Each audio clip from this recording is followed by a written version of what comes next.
চট্টগ্রাম জেলা পরিষদের আওতায় বন্যা দুর্গত এলাকার সহায়তার জন্য রাঙামাটির কাপ্তাই উপজেলার ৪ নম্বর ইউনিয়নে টানা ভারী বৃষ্টিতে ক্ষতিগ্রস্ত অসহায় ও নিম্ন আয়ের মানুষের মাঝে ত্রাণ হিসাবে ৩.৫ টন চাল বিতরণ করা হয়েছে। রবিবার ২ আগস্ট সকাল ১০টায় ইউনিয়ন পরিষদ প্রাঙ্গণে এই ত্রাণ বিতরণ কার্যক্রম অনুষ্ঠিত হয়। রাঙামাটি জেলা পরিষদের চেয়ারম্যান কৃষিবিদ কাজল তালুকদারের সার্বিক নির্দেশনায় এবং জেলা পরিষদের সদস্য কেওসিংমং চৌধুরীর তত্ত্বাবধানে ইউনিয়ন পরিষদের মাধ্যমে এই চাল বিতরণ করা হয়। প্রধান অতিথি হিসেবে উপস্থিত থেকে উপকারভোগীদের হাতে চাল তুলে দেন কাপ্তাই উপজেলা বিএনপির সভাপতি মোতমান আহমদ।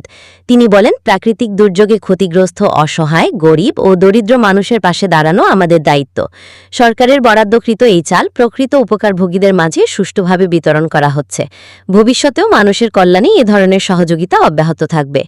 এ সময় উপস্থিত ছিলেন কাপ্তাই উপজেলা শ্রমিক দলের সভাপতি ফয়েজ আহমদ, উপজেলা তাঁতি দলের সেক্রেটারি তারিকুল ইসলাম, ইউনিয়ন পরিষদের ২ জন ইউপি সদস্য সহ স্থানীয় গণ্যমান্য ব্যক্তি ও বিভিন্ন শ্রেণী পেশার মানুষ।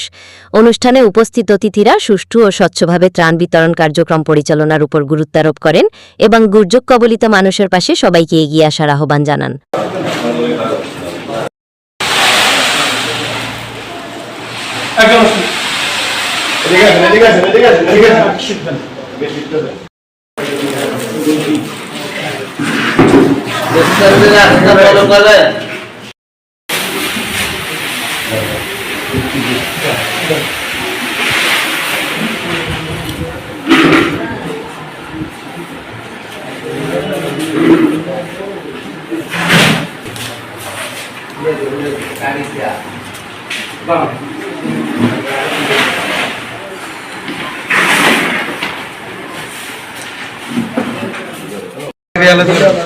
সিরিয়ালে থাকে